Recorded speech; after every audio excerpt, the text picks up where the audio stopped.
the NFL stands for not for long. Set Sharga and Armstead. Roll out. Walker still running out. Looks to the left. Wide open. Thompson touchdown. Colin Thompson with the touchdown. There was nobody within 20 yards of him. What a catch off the bobble. Colin Thompson scoops it up. Lofting corner the end zone. It is caught for the touchdown. The first NFL touch for Colin Thompson is a score.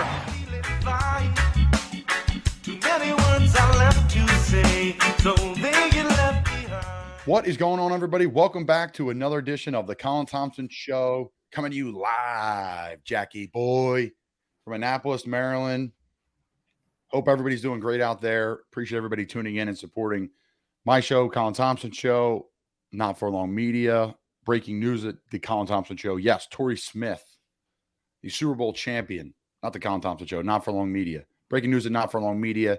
Torrey Smith, Super Bowl champ, coach, father, husband, mentor, University of Maryland legend, Ravens legend, Eagles legend, played for the Panthers, played for the Niners, is joining our media company. We're really excited about it. Really excited about it. Trending Thoughts with Torrey Smith, his latest show. Stay tuned for that coming here in the next couple of weeks. So really excited to have Torrey part of our family here at Not For Long Media. First time listening to my show, check us out on Apple, Spotify, YouTube, or wherever you get your podcast. Same with all of our shows here at Not For Long Media. 6 shows now.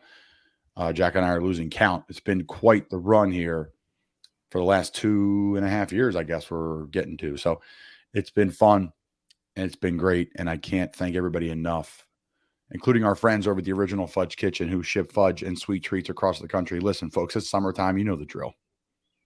Go on the Jersey Shore for the week. You stop in the first day, you pick up the fudge for the week. And then your last day, you stop in and you grab fudge to bring home to Aunt Josephine, to Uncle Bob, and then for you to have fudge all the way through the rest of the summer. Saltwater taffies, the best. They're my favorite. Chewing on them all day long. Absolutely love the saltwater taffies and all the sweet treats they have going on there at the original Fudge Kitchen. Ice cream, coffee, all the good stuff they have in the back there. Absolutely love what they have going on. So without further ado, that's Jack in the back. Jack Connell. How are things going, my friend? They're going pretty good, kind of just getting the swing of things with the summer, nothing really too crazy going on around here. Just continuing. I feel like a dad, just like continuing to work on my grass and keeping up things on the outside of the house. Kind of in the dog days, but I'm enjoying the peace and quiet. So, yeah, I burned myself out, point blank period, building a huge fire pit and laying down about 6, probably 8, could be 8 yards of stone. That's literally a mountain taller than me, with 2 5-gallon buckets, no wheelbarrow. So I did that for 2 weeks straight, as well as training. I'm not asking for anybody's sympathy here. I'm just stating the fact that I physically burned myself out and was shot. Like literally could not grip anything. I think I could do it without the lifting part, but training for 2-3 hours and then doing that, that was crazy. It was crazy nonetheless. So I digress. All good here. We're really excited. Coach Adam Fisher is joining us. Temple basketball head coach. So jacked to have him on the show. A great person, a Bucks County, Central Bucks kind of area, Jamison, PA, to go from being an equipment manager, play basketball at CB East High School, then equipment manager at Penn State, operations all over college basketball, and then all the way to the top of the mountain with a great year at Penn State last year with a nice little run into March Madness. And now the Temple basketball head coach. Literally grew up on the street pretty much that Temple's on, 30 miles north of North Broad Street, right where Temple's located there. So an unbelievable journey for Coach Fisher. I think you're going to love the story. We're going to be brief here, and then we're going to send it over to him. So, Jack, my wife's 30th birthday coming up this weekend. The party jacked up, to say the least. We should have a segment, jacked up. What are you jacked up about? Jacked up for the food to come. Making a full brisket, overnight brisket, looking at like a 16 to 20 hour ordeal, all said and done. Really excited for that. We got shrimp Creole, chicken and sausage jambalaya, half bushel shucked oysters. Some are going to be Rockefeller, some are going to be raw. We got 5 pounds of shrimp. Shout out to Heroes Pub. They got great steamed shrimp there, so we're going to go with them. And then we're doing a little smoked sausage. Of course, a couple drinks, coleslaw, big salad. I'm jacked. I'm absolutely jacked. So I'm jacked up for what's to come this weekend cooking. Already prepping. My mother-in-law's here, big Cajun Creole, family from the heart of Louisiana. So all the good Cajun eats. I'll be rocking the LSU baseball jersey, of course. What wouldn't I, Jack? So jacked up. So exciting things ahead. Really, really excited. Going to a game this year, guys. Shout out to SeatGeek. Promo code Colin Thompson, $20 off your tickets, $50 or more. That's games, that's concerts, that's events. Check it out. SeatGeek, promo code Colin Thompson. All right. So first and foremost, Jack, can you explain this phenomenon about this? What's this kid's name? I mean, I just have not paid zero attention to it because I'm going to give my opinion in a second here. But explain what we're about to talk about today, Jack, because this is just ridiculous. Yeah, so there's this kid going around. His name's Baby Gronk. He's like 10 years old. He's been around for a few years, kind of social media. It's just like he's basically the stereotypical kid that's kind of gotten he hit puberty basically a few years old, pretty much sooner than anybody else. He really isn't anything too great. Couple of videos of him score touchdowns. His parents have just hyped him into oblivion, called him Baby Gronk. It started, I mean, really the big thing started this past week because like it was a video from like back in March. It was like this stupid TikTok video of him with the Livy Dunn, I think her name is, the LSU gymnast. It's really popular on social media. Him hanging out with her and some kid making a stupid video about it. And it kind of put Baby Gronk back into the spotlight. And the New York Times did an interview with his father, and his father is just LeVar Ball on steroids, essentially, basically saying, I've been programming this kid since he was 6 years old. He's working out 6 to 7 times a week, eating brown rice, salmon, just programmed to be a machine, no emotion, stone cold face killer. These are all exact words that he has used in various interviews since this kid is 6 years old. And there's been various DMs of him leaked, just DMing every single media outlet saying, get my son on your show, talk about my son. I mean, this is a 10-year-old kid. He's not letting I think it's personally disgusting. I mean, the kid's 10 years old. He hasn't really lived a normal life besides being a PR social media machine and being bred to play football. Like it's inhumane. So I'm curious to see what your thoughts are on the situation. All right, so lots to unpack here with this Baby Gronk situation. First and foremost, we're dealing with a 10-year-old child. We're comparing him to the greatest tight end of all time, 6'7", 270. Again, 10-year-old child to the greatest tight end of all time. Secondly, 10-year-old child. Parents. And I feel like every parent says this, and then they become a parent. And they're all crazy about their kids in sports. Like the dads that I want to hang out with are the ones hanging away from the group, the crowd, because they're the ones that doesn't want to handle and deal with the crowd of parents that are in their kids' face, coaching other kids from the sideline, getting on the coaches for not playing their kids enough. Frank Martin, former South Carolina basketball coach, had the best speech ever. Like, this parent is volunteering their time to coach your child and you're getting upset with them. Or a referee who makes $30 or an ump that makes $30 and you're getting upset with them. My point in all this is it's ridiculous. And people compare them to like Mr. Ball and, Mellow Ball situation. They're two different things. The Mellow kid, all those kids, the Ball family, they're all grown men at that juncture, or at least the majority of them, or one of them was, at least in college. All three of those kids had great basketball careers and all went to college. That situation's a little overblown, but that's on him. At the end of the day, though, this Baby Gronk thing's absolutely ridiculous. I don't even want to paint it that much too much light because this is exactly what the dad wanted. This kid doesn't know anything other than what the parent is telling them. You're a product of your parents. So I don't know, Jack. That's my take on it. I just think it's absolutely ridiculous what we're doing with kids these days. Play as many sports as possible. Everybody knows this. Every great athlete says this. Play as many sports as possible. You listen to Christian McCaffrey, you listen to Michael Jordan, you listen to all these superior athletes. They played a bunch of sports. They had a blast. Maybe until their junior or senior in high school, they didn't pick one because of recruiting and all these different things. You kind of had to select one. I had to. But it was really for my health. Ended up not being the best decision, but it was for my health to protect me from hurting myself more. So I know I'm long-winded, but the bottom line is this thing is a joke. This dad and this, I don't know their family situation, but this is a joke of a situation. I don't want to elaborate on the parenting because everyone does it a little bit differently and it's a challenge and it's hard, but this is way above and beyond for some kid who probably will never even play college like football, at least at Division I level, unless he can develop the size, strength, and speed. But he's a 10-year-old kid. You got to wait another 10 years for that. So I'm out, Jack. I'm out. Yeah, I mean, even Kobe Bryant himself has said, because I've seen the videos, like when he's talking about himself growing, he's like, yeah, like I love basketball, I was psychotic about it, but like when you're young, like you just play it to have fun and just figure out if this is really what you want to do. You kind of have to let the kid make the decision for himself. And then once they get to that sophomore, junior year of high school, then yeah, you start to take it seriously, you start to work out, you start to train, all that sort of stuff outside of practices if you really want to take it to that next level.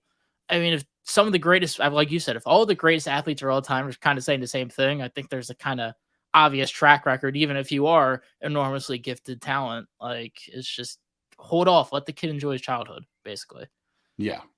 I couldn't agree anymore. It's what we're spending too much time on it because I hate the situation and I'm just like, nope, we're not going to bring it to light, even though we did, because it's good banter and it's good conversation for the show, but it's just ridiculous. So I want to make a shout out to the great legendary Colin Gillespie. Standing on the sideline at Archbishop Wood, watching some little kid run around when I'm a senior in high school, throwing the football on the sideline, making these ridiculous catches and throwing the ball 40 yards, like the little Tykes basketball they were using. And we're playing in the Philadelphia Catholic League Championship, or we're playing in a state semifinal, or it's week 1 in Ocean City, sophomore year. And I just see this little kid throwing this football around. He's just a great athlete. Him and his older brother, James, both great athletes. And their father, who's very, the whole family near and dear to my heart, but their father had major impact on my life. A great man, a police officer, and a leader and a mentor, great football coach. And he was my tight end coach and freshman football coach. And, coached all the way through the years of the really good years at Archbishop Wood that I was fortunate to be a part of. And I just remember seeing these kids running around the sideline. Like, man, these kids are great athletes, right? And then you put your head down and you pick up life and you're moving forward. And, you really don't hear anything about Colin as a young basketball player or football player. He wasn't lighting up the scoreboard in these big youth games. I mean, he was a good player, solid, really good youth basketball player, solid 9th and 10th grade basketball player. And all of a sudden you pick your head up and he's winning national championships at Villanova, and he just won a world championship with the Denver Nuggets. Now he's hurt, but that doesn't matter. He's a leader. This is some kid who has just a positive influence on everyone around him because of his work ethic and his mindset, his attitude. And I'll never forget the day I talked to a friend of mine, and he played basketball at Wood. And he said, I think he was Colin's age or around Colin's age. He said, like, Colin was always solid, really good player, but every year he got 2 times better than he was the year before. And it just compounded over the years. And you look up at you're thinking Division I basketball player. There's like Division III, Division II, and then he's a Division I guy, and he plays in the Philadelphia Catholic League Championship and absolutely lights it up against a point guard going to Kentucky, and they win the Philadelphia Catholic League Championship. Champion there, champion in Villanova, and now NBA champion. Starting from the hallowed grounds of Archbishop Wood, the water boy essentially just hanging out. So shout out to Colin Gillespie. So proud of you and happy for you. Great family, and the sky's the limit for that person, that player, and that man, because he's going to have huge impact on that organization for a while now. So Bucks County, Jackie boy, Bucks County. Can't beat it. Can't beat it. All right. So bar of the week this week on the Colin Thompson Show, brought to you by the original Fudge Kitchen, shipping fudge and sweet treats across the country, is the New Britain Inn in New Britain, Pennsylvania, right outside of Doylestown. Shout out to Coach Mike Carey, owner of the bar. A great classic Bucks County Inn. Great food, high-end bar food, appetizers. They got the back patio, really cool little outdoor vibe. It's right behind the Doylestown, like the Chalfont train station there. You got the train going by. You just have, the beautiful Bucks County vibe inside and out. New dining room right off the bar there. Great bar area, high top tables, the old classic booths. Like, it's just a classic Bucks County bar, restaurant, inn. Great service, great people. They have clean eats. They have the cheesesteaks. They have the wings. They have the seafood, the great beers on tap. They have awesome weekly specials, crab legs, burger night. It's a great spot. Really easy to get to. So the bar of the week this week, New Britain Inn, New Britain, PA. Food and ambiance, 4 out of 5. Beer, 4 out of 5. Service, 5 out of 5. TVs, 5 out of 5. It's a classic in Bucks County. Tons of history there with Del Val University, Del Val College being there, Central Bucks West being right near there. Just all the old stories of state championship games going back there, and Del Val football team hanging out there, and just it's a legendary spot in Bucks County. Want to make sure they got a shout out because I love grabbing a bite to eat and a beer there. The bar of the week this week on the Colin Thompson show. Where I was wrong, Jack. Oof. NHL prediction. Game. I mean, Florida 1-1. They almost won the other one the other night, or at least tied it. Super entertaining, super physical, super aggressive. But this Vegas team has got so much depth, and they're just impossible to beat. So I don't know if Florida has it in them. I don't know if they have the human beings. This Vegas team. I mean, they have Phil Kessel, who's like he's probably an NHL Hall of Famer, not even dressing for the game. Now he is older, but he hasn't dressed in the playoffs yet, I don't believe. That's how deep their team is. And they're on their 4th or 5th goalie, Adam Hill, or Aiden Hill, forget his name, and he's balling out. He's with another team like to start the year, I believe. So I digress, Jack. Anything from you? How about the Nuggets, pal? Good stuff, man. Just so jacked for Colin. Christ, I'm so jacked for him. And it's just the beginning of his NBA career. Yeah, I think there's a lot of very similar parallels between the NHL and the NBA playoffs from what you've discussed. I mean, everybody's rooting for the Florida teams, the Panthers and the Heat, but it's just the Nuggets were just so incredibly deep. And then also, like you said, Vegas, I don't know anything. I'll just take your word for it. The Vegas is a very deep team, but Denver, I mean, between Brown and Green, their depth and their bench just across mainly in the wings is just incredible. They just basically smothered Jimmy Butler. Really, really struggled this postseason.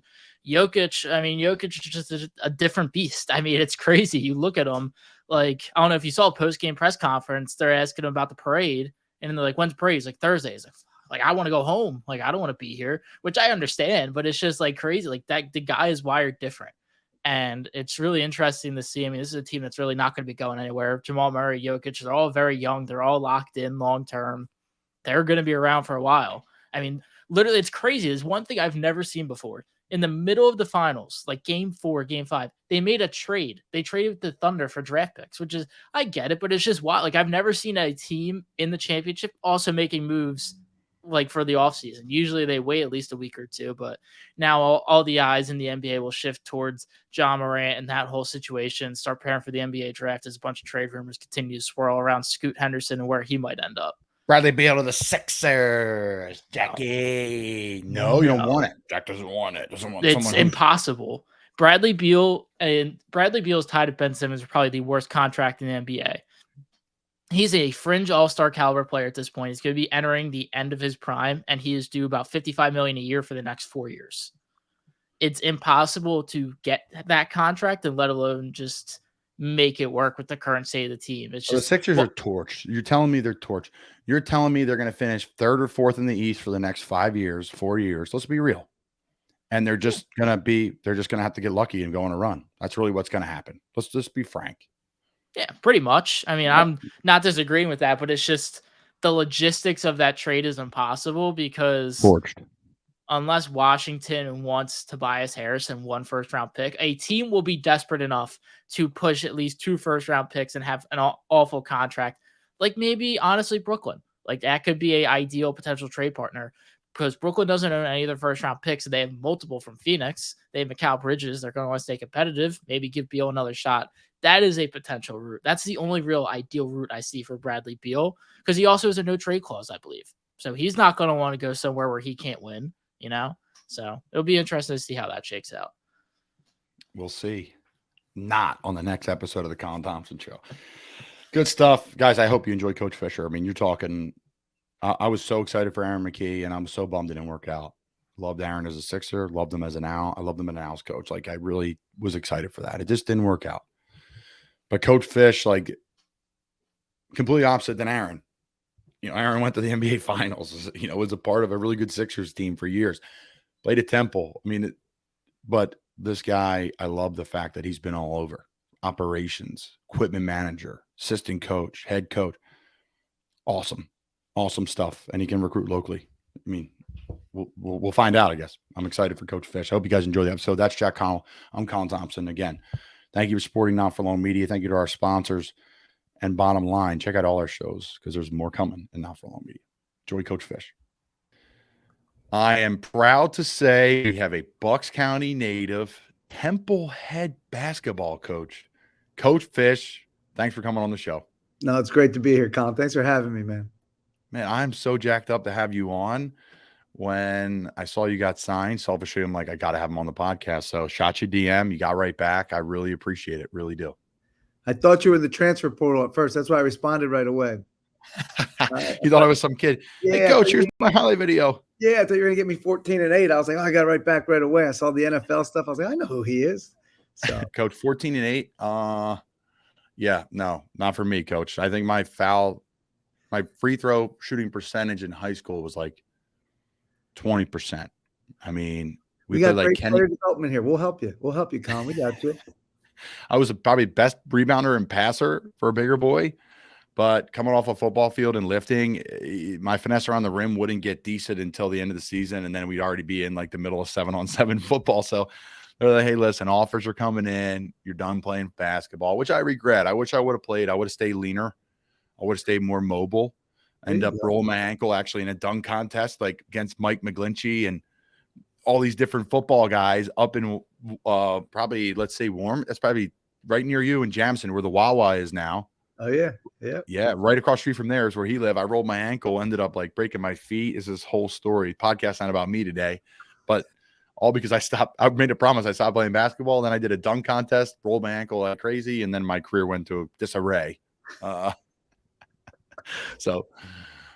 digress. Coach, how jacked up are you to be from the area, basketball lifer, and then coach at Temple, like right down the street? Like, you don't have to make many turns where you're from. You make a right or left out of Jamison, you head south, and you bump into Broad Street, and you keep driving.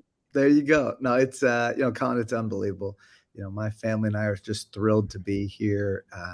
Growing up as a kid, I love the Big Five. My dad, we would watch games, my brother and I, and like, you just have this passion for it. I thought all Big Five games like NCAA tournament games to me. No matter what the records were and who was playing, you knew it was going to just be a battle. And there's just great respect for the other schools in the area.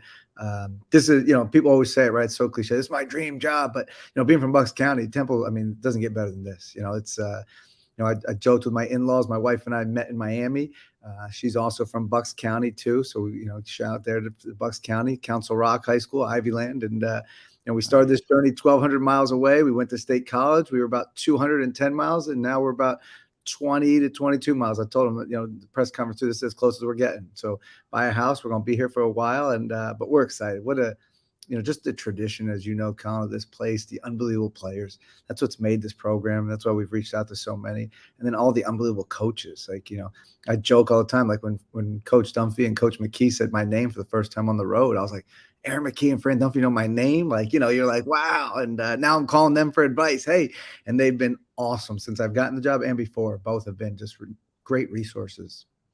I love it, man. And I love your journey because when you're an ops person, when you're in operations, folks, and I know them in football, you are a grinder and you get shit done and you know how to figure stuff out when something's wrong on the road and the food's not there, and when you're traveling in there's snow on the ground, you got to get a flight, and everybody's looking at you like, hey, man, figure it out. And you can't blink, you can't cry, you can't feel sorry for yourself.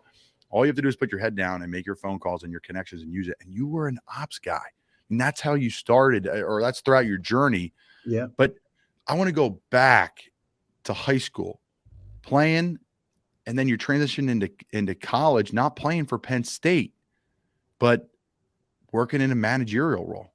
Yeah, no, it was, I love sports growing up, played, obviously wasn't very good, so couldn't play that much, but I knew I wanted to coach at a young age.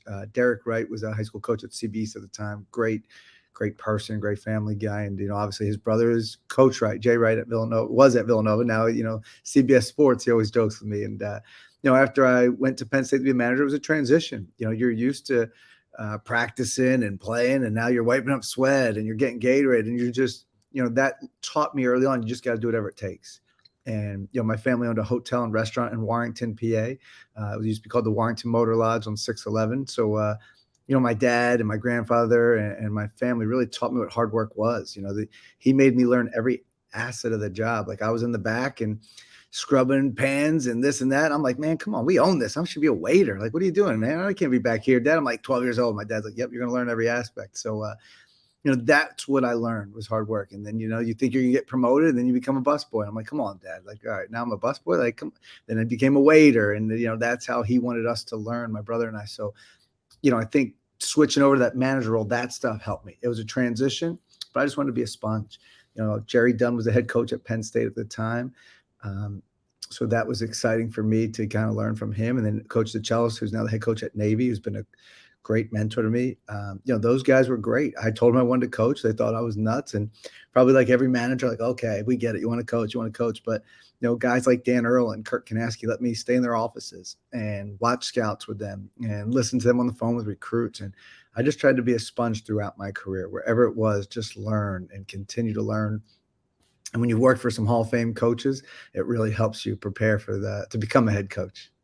No doubt. And it taught you too to like give back. Or do you find yourself giving back more and you find gratitude in that because people gave back to you? And I'm talking about investing in your younger staff, your operations, like your equipment guys. Because I think not every head coach really values that. They may talk about it, but like, are you in the equipment? Like, are those things you find yourself doing, living down, quote unquote, at the, on the floor level and getting to know those folks? Yeah, I am. And it's something, I'll give our equipment person here, Liz, has been phenomenal. She knows I love gear and equipment. So that's why I think she thinks we hang out a lot and we buy her lunch. But she's just so great. And she loves Temple. She knows Temple. And, she always I always tell her she shoots me straight. She just tells me like it is. Like, and, for me, I want to get to know everybody that's involved in our program. And it's important to me because, there's days you leave as a manager and you wonder, does the head coach know my name? Right? Like, it's just the truth, right? You just, there's a lot there, especially nowadays. I always say there's more polos than players right now on teams when you look at benches. So I want to take great pride in that. I also want to help those guys. Like, I want to help managers get GA jobs, GAs get into the business. We just hired Cam Winter here, who's a former player at Penn State, but I want people to see, like, I can't go into a home and say, I'm going to take care of your son forever. And now I had an opening on my staff and, I don't give Cam Winter a chance when he wants to get into coaching. So we've hired him this week to be special assistant to that coach, but he's going to be on the court and he's young, but you got to give people a chance. I think when you give people a chance and you surround yourself with great people, Colin, that's when you're going to do good things. And that's what we're trying to do, find great people. But like you said, it's everywhere. You got to get to know anybody's name, the janitor, whoever it may be, I think our ops guy thinks it's probably hard on our ops guy because I see a lot of things and he's probably shaking his head, but I'll be like, hey, did we do this yet? Is this done yet? And he'll be like, okay, I got you. But, Jimmy's been awesome. A former Temple manager is our director of ops, and he's been great. Jimmy, by year 3, you're going to know how to press every button, know how to do it. And Coach Fish it won't be able to find anything anymore. That's it. I played for Coach Matt Rule. Coach Matt Rule, Penn State guy, Temple guy like yourself, and you're going to meet Coach if you haven't already, and he'll love you. You guys will be great friends. I called him this week. We had a call this week. I wanted to pick his brain to figure out how he built the program here, and we actually met. He came to shoot around Penn State at Nebraska this year. Being a Penn State guy, he just popped in to say hello to us, and then I got his number, and I just asked him, "Was there any way I could call you?" And he was unbelievable. I was sitting there like this the whole time he was talking. I'm like, Coach, sorry, I'm not talking. I'm taking notes. So I learned so much from about a 20-minute call with him earlier in this week. And, you guys just did it the right way. And he explained how he tried to do it and the things in the community. We didn't talk any X's and O's and stuff like that, but it was just how to build your culture, your program. And like you said, it's reaching out to everybody. And I think Coach Rule was unbelievable. I think he's about to be unbelievable right now at Nebraska, but just the energy he had and the ideas he had were just awesome. It was an unbelievable call for me. I really learned a lot. That's great to hear. I grew to become a Coach Rule fan. I always was a fan and very thankful he gave me a scholarship, but I was at the University of Florida with Will Muschamp in 2012 and 2013, and I got a part of the kind of dunk contest story. I ended up breaking my foot 3 times in a year. I had a navicular stress, which Embiid had on the left, and then 2 Jones fractures on the right. And you know all these from basketball guys getting them. So Florida's like, hey, your career's over, you're done. And I was like, okay. And Coach Rule's like, I'll give you a scholarship. And they were my only offer after I had 30 2 years before. Wow. And I got there and I looked around and I'm like, who is this guy? Even though Will Muschamp's a great football coach. I mean, guys coach all over the SEC, Georgia defense coordinator, like legit. And then you get here and you're like, who's this cat? Who's this staff? And who are all these players? This year I'll be playing in Florida. So I learned a ton from Coach Rule, and he changed my life. But I really watched how he interact, like X's and O's wise. Like Coach Rule knows enough to interact, and if he puts his mind to it, he can have any high level football conversation. But I think his best stuff is the ops stuff. The stuff that you see and do is every detail, every I is dotted, every T is crossed, and it has such an effect on the program, like how you do anything, how you do everything. That's one of his mantras as well. And yeah, no, it's going to be interesting. The Temple, you can do it. Everybody says, oh, this, that, the other thing, but it's a special place. Philly is a great city, and you have one of the best facilities in the country. I mean, I would assume it's pretty good. It's awesome. It's a great setup. And, it's like you said, this is the 6th winningest program in all college basketball. So, people ask me, like, I embrace that. Like, that's part of what keeps me up at night. Like, I want to keep this program. We're not here to reinvent anything. We want to just continue it. And that's why we've reached out to so many former players, because to me, this is truly a players program. You hear that a lot, but you look at all the greats that have come through Temple, and I want those guys. And, any basketball alum, they're invited to practice. Don't have to ask, just show up, open the door. And then the only thing I've asked them for, they always wonder, Coach, when are you going to ask us for money right now, right? And I'm like, not going to ask you for any money. That would be nice, but we're not asking for it right now. But I just want them to share their story, why they chose Temple, how they won at Temple. Because, when you bleed the cherry and white, it's a special thing. And I tell people this, and people get offended that I say this right now, but, I don't bleed it yet because I don't know enough. But I keep learning. And the more I learn, the more I love this. And the more I love this. But I need those guys to share their story. And I want all our student athletes to hear from teams that have gone to, Sweet 16s and Elite 8s and what it took and the sacrifice, because there's sacrifice. But also what it did for their lives, because winning opens every door. We all know that, right? Winning opens. And if you hit the nail right in the head, you do that here in Philadelphia and you play hard and this blue collar team, like, this town's going to support you and they're going to embrace it. And I think that's what we want to do. We want this city to embrace how we're going to play, but we know winning comes with that, right? So you have to do that, and then that'll even take it to the next level. When I played for Coach Rule, I thought it was the easiest form of football I've ever played. You have to know what your assignment is inside out, and you're going to have to play really hard. And that was it. And we played at Florida, obviously different crowd, a lot of people at games and a lot of pressure in the SEC, but it was extremely hard, I thought, at times to perform. And it just didn't click with me. And then I got back with Coach Rule in Carolina. I played my best football in my entire life at 28, 29, because it was just like, let it go, let it rip. And I think you can do that at Temple. If you just play with heart and energy, like, you're a legend there. Like, you really are. It's not that hard. Other places, it's a lot different. You got to average 30 points a night. But no, I'm excited for you, Coach. I'm excited for you. You brought up the business side of it. And I have to ask you, I don't want to bore you with the NIL questions, but explain that, because it is a monster and you can't stop it. And you're playing teams that have and I know there's some legal things, so speak on what you can speak on here. But you have teams that, hold their roster together with a couple million a year, maybe more than a couple. I know football teams that it takes like 10, 15 million a year to keep their team intact. So, what's it like in basketball, this NIL circus? And now you're seeing these teams take deep runs in March Madness because they got 3 transfers. It wasn't all the Blue Bloods this year. So, and you guys made a great run too. We'll talk about that. Mr. Funk, Archbishop Wood's finest. I'm very unprofessional here. I'm all over the place, but discuss NIL, the impact it has on you, the team, and college basketball. Yeah, Colin, it's everywhere right now. And, it's a challenge, but it's something you have to embrace. It's here. And I tell our staff, we don't really have a lot of rules. The one staff is there's no complaining. I don't want to hear we lost out because this team had NIL. It's okay. We move on to the next guy. We need people that want to be at Temple. And that's the biggest thing for me. You have to want to be here. And if money's the number one reason why you want to be here, it's probably not the best fit for me, because I think our player development is going to stack up against anybody in the country. So, I ask young men, do you want to make the most money of your career right now? Or do you want to become a pro, learn under an unbelievable staff of guys here that have all coached guys that have been drafted first round, lottery, second round, and then that's where you make real money. I tell guys. So, it's out there. We're a little bit behind, but we're working on it. Arthur Johnson, our AD, I think he's going to be great. He's been just phenomenal since the day I interviewed with him, and he's special. Like right off the bat, the first time I talked to him, like he's going to lead Temple athletics. And I know he wants basketball to be successful. He's done it already. I know football. I'm excited for football this year. I'm going to be at the link. I told Coach Ray I'm going to be like in pads and probably a helmet going nuts. I'm excited. But it's out there, and it's something that we've got to probably educate our student athletes more on, but also some of our donors and let them know, things are changing. Usually you donate money to a school and your name would go on a building, or you want to redo a weight room. Right now, a lot of people are putting the funds into NIL. So, I think our Tough Fund, those guys are doing a great job. They're people that don't make any money. They're trying to help Temple. So I'm very appreciative of what they're doing. So trying to watch my words to figure out what I'm allowed to say and not say, but we're going to get it there. But the bottom line, Colin, we want guys that want to be at Temple. That's what my staff and I are looking for. And I think when you get that and you win, all the other stuff will come to you.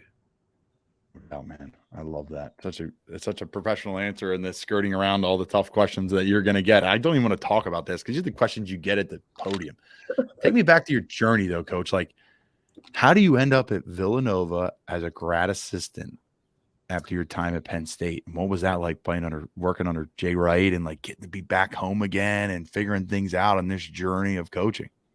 It was exciting, nerve-wracking at the same time. I sent out about 168, I think it was, to be exact, emails or phone calls to try to get a GA job. I think only 5 came back as positive responses. I think 2 were maybes, 2 were let's talk, and 1 was like an out-of-office reply I got excited about, so that one didn't count. But Villanova gave me an opportunity, and it was a great place to be. Jason Donnelly, who's now the athletic director at Furman, was there. Patrick Chambers, the head coach at Florida Gulf Coast, and Brett Gunning, who was in the NBA. Doug West were some of the coaches that were there, and Keith Ergo, who's now the head coach at Fordham. So to work under Coach Wright was awesome. Luckily I had played for his brother. I think that helped getting to become a GA. And the first year we went to a Sweet 16, and I saw how Coach Wright built his program, and every day he just brings it, man. Like he doesn't say no to anything. He speaks at anybody's classroom you want to. He goes out in the community. I was like, when does he sleep? And he's just unbelievable. That's why, people ask me, you've never been a head coach and, this and that. And I go, you're right. I haven't, but I'm prepared because of guys like Coach Wright. I got to see for 2 straight years, every single day, every aspect, everything he did, the way he treated people, the way he built the program. And then you go to a Final Four in year 2 when I was with him. And that was just unbelievable, just the excitement of that. And that's what we all want to do in this business. We want to win. So to learn from him was unbelievable. And then to have a chance to go to Boston University, be an ops person was great. That's the only place that I've worked at that wasn't considered a high major. So, that was eye-opening. I'm like, hey, talking to the athletic director, where's training table? And he's looking at me like I'm nuts. Like, what do you mean training table? Where's our charter flight? Wait, we have to go through the airport? I'm like, as a manager, I'm on private planes. But it was such an unbelievable experience. It taught me how to handle a budget. It taught me a lot of things that prepared me for this, being at that level. You're ordering T-shirts, the exact number. At Penn State, you might order an extra 20 just in case, the size, this, that. 40. Yeah. Pat Kraft, we're racking your bill up, Pat Kraft. Hope you're listening.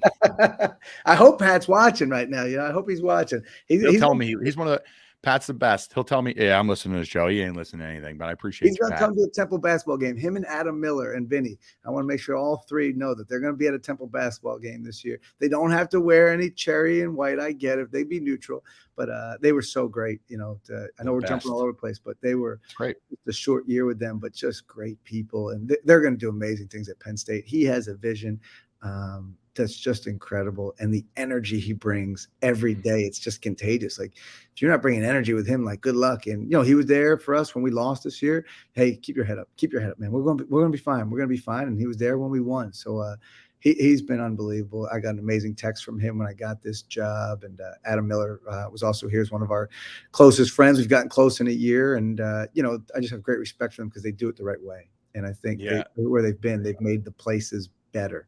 And that's what, I think he's going to do at Penn State. No doubt. It was so much fun to watch you guys this year. Pat's a great guy. He was unbelievable to play for. He's a former football guy. He's your AD. Like, this is sweet. This is awesome. He's at practice every day, and like Coach Rule and him were thick as thieves, and they were really strong relationship. And it showed though, like you just felt it, where usually the AD's like up looking down on the field. Like he's on the field. Like I'll never forget, we were at Boston College. I wasn't playing. I was calling games at Temple. I did radio. The first 3 years I was in and out of the NFL, training at Temple for free, right? Taking the train down from Doylestown. I would get on at Del Val College to get on that station because it was one station away. Yeah. Take the train down. Jeff Collins opened his doors up. He had he called it a Legends Row, and there were 10 lockers just for former players that could come in and train, lift. They did our wash for us. So I throw my stuff on the loop. Every day I come down, I have all my stuff to work out in. Like it was first class. Trained with Dave Feely, who's one of the best strength coaches in the country, because Coach Rule and them just left, and I just got cut from the Giants. So they're like, hey, we need someone to fill in and do the radio. So I'm like, okay, I'll do the radio. I want to get into media and broadcasting. So Pat Kraft, no reps, no nothings. Like, just give Colin the mic. Go figure it out. So 3 years of in and out of the league, practice squads, getting cut, XFL, AAF, minor league football, really, before I did my 3 years in Carolina.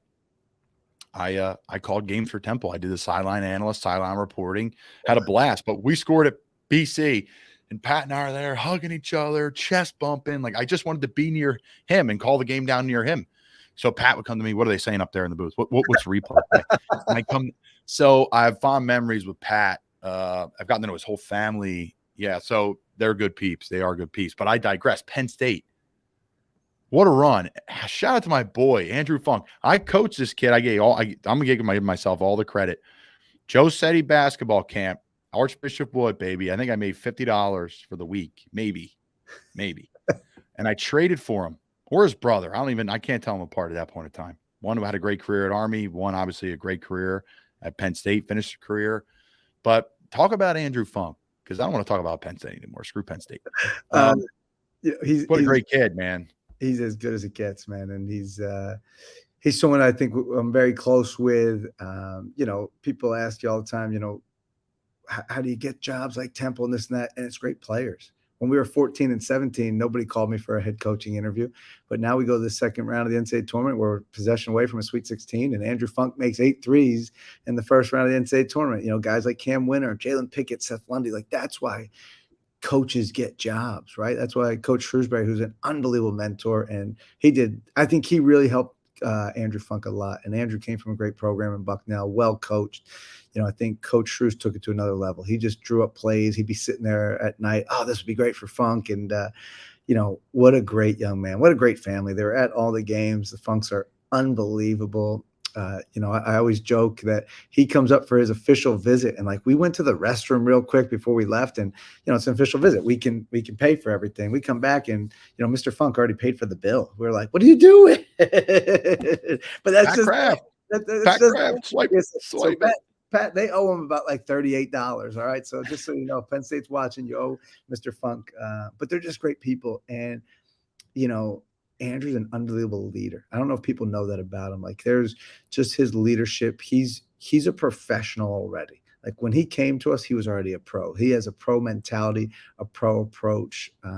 He's also my daughter's like favorite person. So she thinks he's like, she'll just go FaceTime Funk. She's 2.5 years old. FaceTime Funk at night. So we used to literally call Funk at like 9 o'clock at night. So she would go to sleep.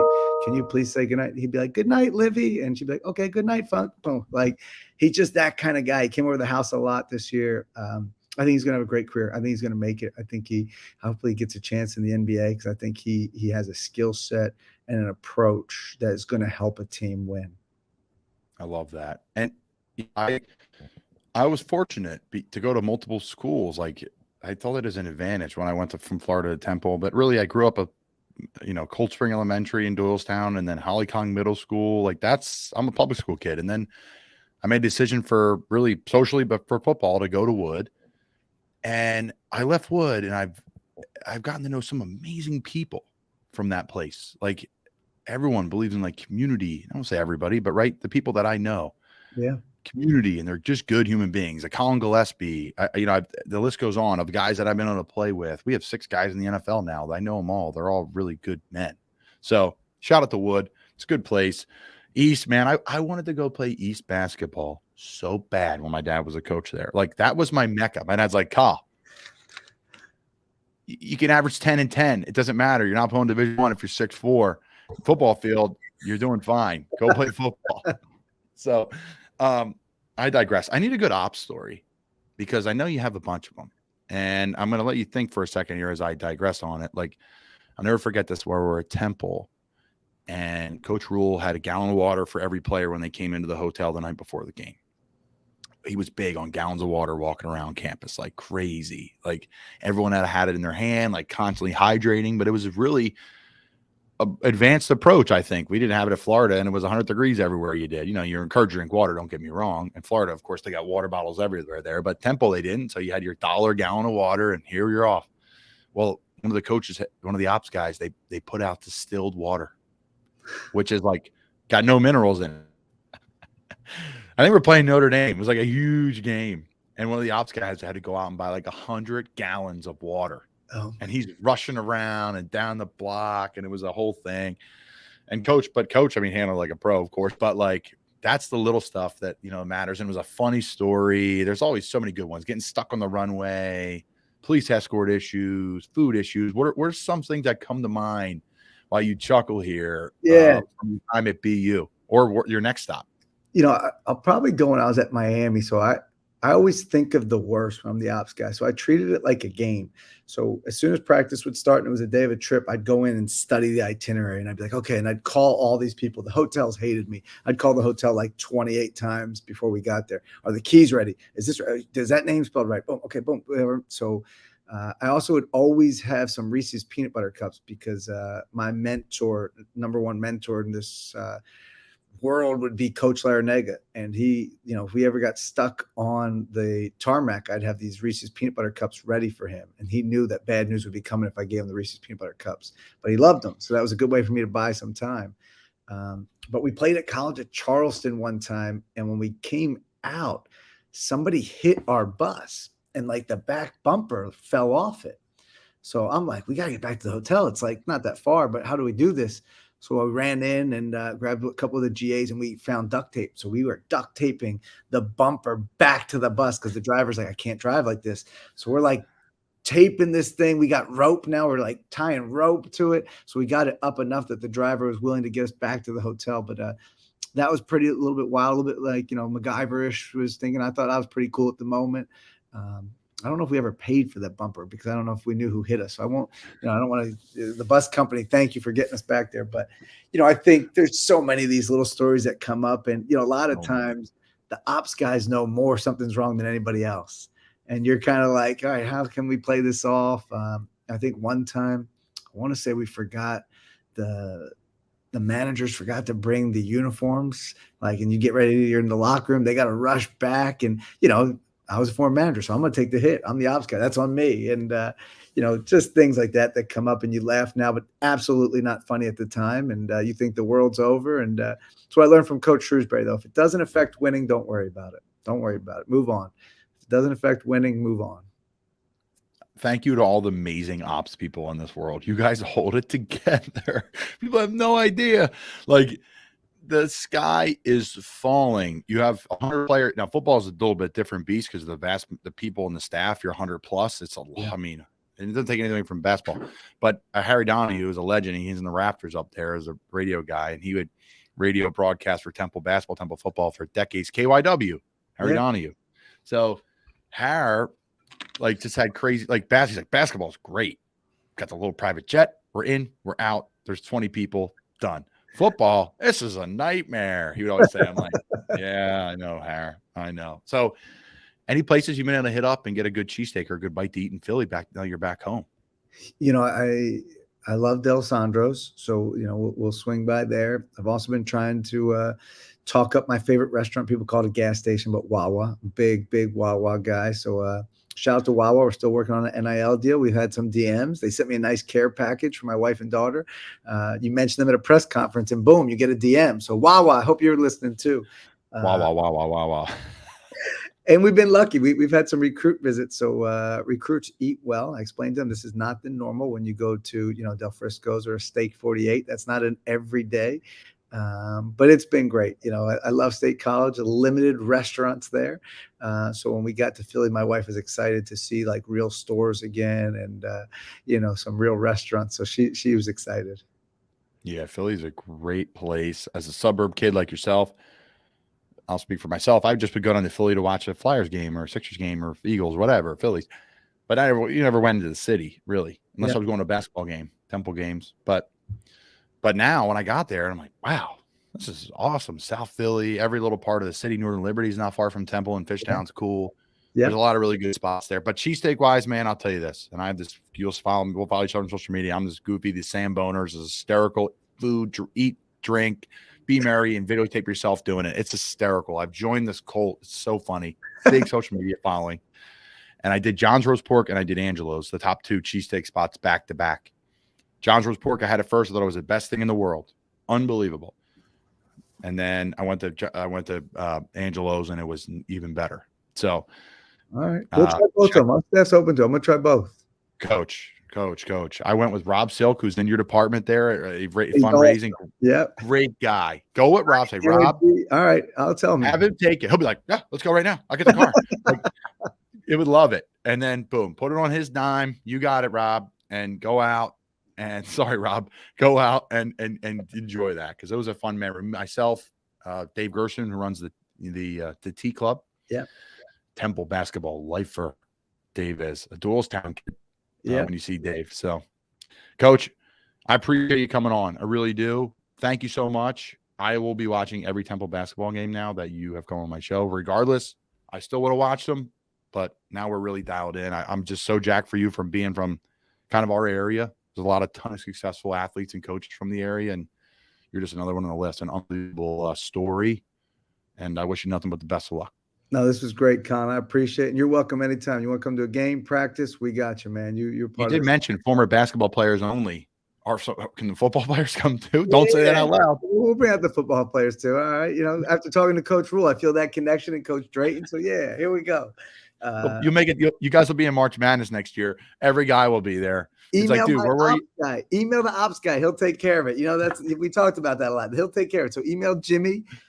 You know, Jimmy was the guy, just so you know, before you leave, Jimmy was the guy that was at Miami. I don't know if you watched the Final Four this year, but they had a sneaker issue, and CBS camera quickly goes, Jimmy is the guy who's running in the tunnel with the sneaks. So his nickname is Sneaks. Everybody has now called him that at Temple, the players, the staff. So just ask for Sneaks. That's my ops guy. He's a celebrity. He's big time. Legend. Now say this, Coach. Basketball guys, they can come when they want. But if you're an athlete at Temple and you don't ask to go to a practice before this Temple team goes to March Madness, you can't come to any practice when the team goes to March Madness. Can we make that rule here live on Not For Long Media? I need all the support I can get, Colin. Anybody that wants to come out right now, come on. Let's go. I love it. Coach, thanks so much, man. We'll see you at home up in Bucks County. We'll get a bite to eat. All right. Thanks, Colin. Thanks for having me, man. Thank you.